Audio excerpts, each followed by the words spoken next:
2026 தேர்தலில் எம்ஜிஆர் ஆவாரா விஜய், இந்த தலைப்புல உங்க முதற்கட்ட பார்வை சொல்லுங்க.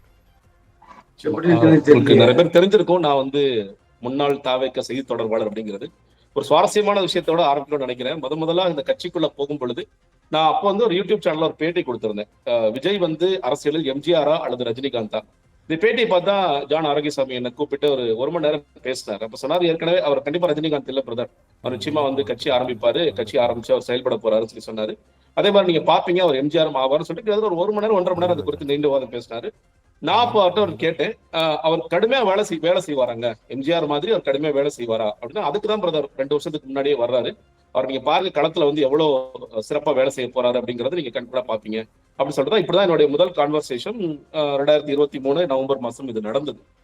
அதற்கு பிறகு நான் அந்த கட்சியிலே 1 வருஷம் பயணிச்சு, அதுக்கு பிறகு பயணம் நின்றுச்சு.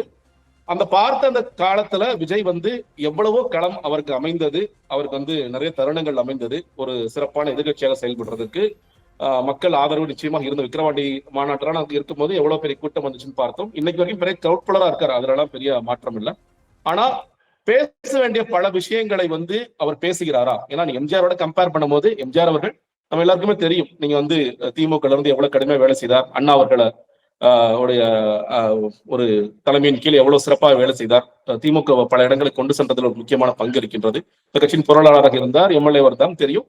அந்த எக்ஸ்பீரியன்ஸ் அவருக்கு இருந்துச்சு. எம்ஜிஆர் முதலமைச்சர் ஆகிறதுக்கு முன்னாடி நான் பல அதிமுக நிர்வாகத்தில் பேசும்போது கிட்டத்தட்ட ஒரு 1000 கூட்டங்களுக்கு மேல அவர் பேசியிருப்பாரு. மக்களும் அவருக்கு ரொம்ப அணுக்கமா இருந்தாங்க. மிக முக்கியமாக எம்ஜிஆருக்கு பசினா என்னன்னு தெரியும், மக்கள் படுற கஷ்டம். நிறைய பேருக்கு நிறைய பேர் மாற்றுக்கிறது இருக்கலாம், ஆனால் எம்ஜிஆருக்கு பசினா என்னன்னு தெரியும். அதனாலதான் அவர் ஏழை பங்காளனாகவே இருந்தார். நிறைய மக்கள் படுற கஷ்டங்கள்லாம் பார்த்தாரு. அதற்கு பிறகு அவர் மக்களுக்காக கடுமையா வேலை செஞ்சாரு. அவர் கண்டினியூஸா சிஎம் இருந்தாரு பார்க்கின்றோம். விஜயை கம்பேர் பண்ணீங்கன்னா, விஜய் பான்வித் சில்வர் ஸ்பூன் இன்னைக்கு வரைக்கும் களத்திற்கு வருவதற்கு விஜய் கடுமையாக தயங்கி கொண்டிருக்கின்றார்.